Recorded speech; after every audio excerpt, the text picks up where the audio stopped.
Before I get into this video, just remember to follow me on Twitter. People keep telling me I should plug my Twitter more, so yeah, check that out, at Jackson Kruger. The link is in the description, but anyways, back to your regularly scheduled video. Okay, so here's an idea I had to fix college football. Not that it really needs my help, I'm sure college football is fine, but it's a fun idea I had, which is, what's the best way to create, the playoffs / ending tournament? Do you just give it to a team? What do you do? Because if you just have 2 or 4 teams make it, well, that's very exciting, and I think the regular season becomes very exciting, but also at the same time, my counter to it is it's frustrating seeing some teams that are, clearly impressive, basically not even playing for a chance to win the national championship. I think back to UCF in 2017.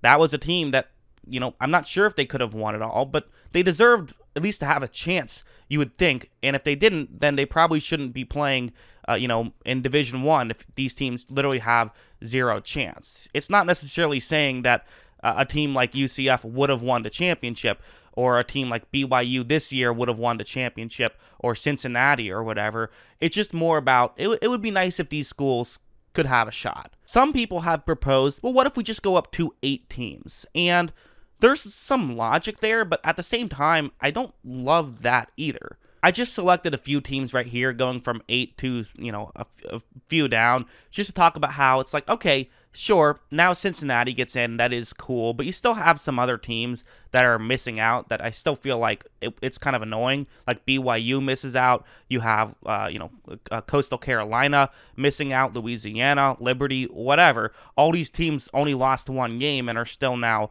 not having a chance, and in theory, some of these teams could have won all of their games. Like, if BYU goes 12-0, I still don't think they get a top 4 seed and they don't make it. Maybe now they would get a top 8 seed and make it, but still, if we want to use UCF as the example, they wouldn't have even been a top 8 team their first year they went undefeated. So this isn't really a perfect plan, and on top of it, I do feel like there's some other issues. Like, I do think it kind of takes away from when a number 1 seed plays a number 2 seed, because now, instead of that feeling like it could be for the championship, they'll both make the playoffs anyways, so it's less big of a deal, which you could still do, but again, it is a negative. And I gotta be honest, some of these top teams playing, like Cincinnati, for example, if it was Alabama versus Cincinnati, it's probably going to be a blowout. Now, you still feel like Cincinnati deserves a chance to win, so you don't want to not do it, but it's just one of those things where, why are we doing this just for the sake of doing it? So then, what's the plan? Well,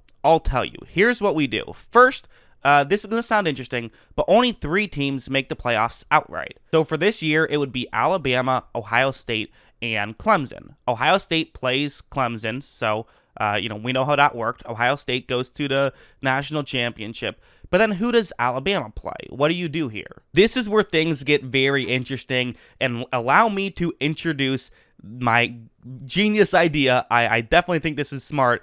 The College Football Royal Rumble. That's right. A WWE style Royal Rumble. Here's how it would work. So right here there's going to be 20 seeds. So the 20 seed is going to play the 19 seed. And I thought it could be even cool to do something where you say, like, the 10 division winners end up making the tournament altogether, similar to how, college basketball does it. You don't have to do that, but I thought that could be fun because, again, now you control your own destiny a little bit. But the way it works is that 20 seed is playing number 19. What they're going to do is they're not playing a full game. We don't have time for, all of those games. Instead, it's just going to be an overtime period. It's the same rules as college football overtime, but with one slight twist. You can't be having double or triple overtime in these situations because you have to keep it moving. These 2 teams can only play each other, and then they can only play 1 overtime, because if they play 7 overtimes, well, they're going to be exhausted and, going to lose next round. Or if they don't, they could end up playing for, forever. Not to mention the fact that we don't want this show to last for 7 hours. So it has to be just 1 overtime. The way I think that would make it perfect is that in this 1 overtime, if both teams end up tied at the end of the overtime, whoever went first wins. The way you determine who goes first and who goes second is whoever has the better seeding gets to choose if they want to go first or second. So Texas would probably say, Oklahoma State, you go first. And let's say Oklahoma State kicks a field goal. Now, Texas has to at least score a touchdown to win. If they kick a field goal, well, then they lose anyways. So they're going to have to go for a touchdown. If Oklahoma State, scores a touchdown, the one twist I have is Oklahoma State can't go for the 2-point conversion because then they would just win. So we'll get rid of that altogether. They can only go for the extra point, whereas Texas can choose to go for 2 because they would have to in that spot. So if Oklahoma State got 7 points, Texas, then they score a touchdown, they're going to go for 2. If they make it, then they advance. So let's say that happens. Oklahoma State scores 7, Texas scores 8. Then what happens is they advance. So now they're playing North Carolina, and it's another overtime period. So now the winner of that, goes on to play the next higher seed, and you keep doing this. So, for example, if North Carolina won this time, they would then play Liberty, and you keep going on and on like this. So you technically have a chance if you are someone like, BYU. You don't complain about, hey, how come we're only ranked 11? We should be ranked 7 or whatever, because you still will complain about it, obviously, but it's less big of a complaint when you still technically have a chance, even if it is admittedly a long shot chance. If you are a believer in the fact that, UCF, they would have absolutely won a national championship in 2017, but, it was unfair. They got ranked, I think it was like 10th at that point. Well, if they're ranked at number 10, well, okay, if you feel like they're a top 2 team in the league, well, guess what? They should be able to win those overtime periods. Not to mention, it would just be exciting to watch. How fun would this be for a couple hour show to just have, team after team after team, overtime after overtime after overtime, with the entire season on the line, all accumulating in a team getting a playoff spot and getting to play the number 1 seed. That would just be electric television. Now, the practicality of it is a bit of a hang-up because, it's hard to get that many people into the stadium. I did the math, and it would, even if you limit the amount of people that are allowed to go, which you would probably have to do, to, only say maybe like 40 players and 10 coaches or something like that.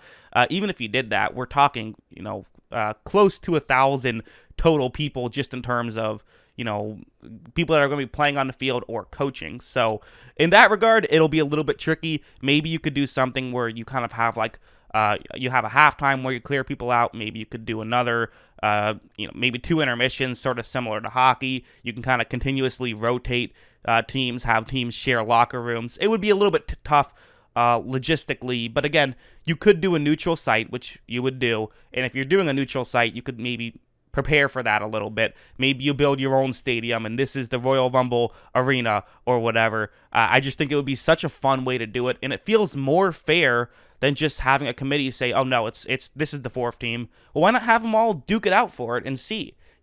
Hey, maybe Texas would have won like 7 in a row, and even if they lost, they have this great Cinderella run, and it's a lot of fun, right? Sports are about fun, and if you can do something that would be an absolute blast, and it's actually more fair than the current system, because again, now every team gets a chance. So, it might not change anything. The number 4 seed will probably win at least half of the time, maybe a little bit more than half of the time, because they're probably the 4th best team, and the other 3 are already in the playoffs. But if that happens, you know what? Seeds 5 through 20 aren't sitting here saying we deserve that shot. They're sitting here saying, oh man, if we only won our overtime period, we could have gotten in. So yeah, I think it's fun. Would it ever happen? No, of course not. Of course it would never happen. But is it like a fun idea?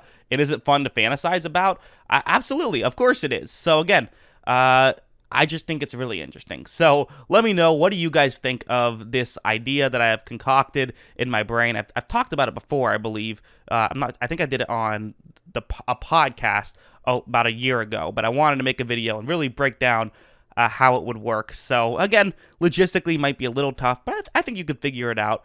And yeah, so let me know in the comments below, what do you guys think? Do you agree it would be cool to see someone like Zach Wilson in his last game slinging it, in overtime periods, trying to find a way to get that 4 seed? I just think it'd be so much fun. Hope you guys enjoyed this unique video. Always love hearing from you. And of course, as always, thanks for watching.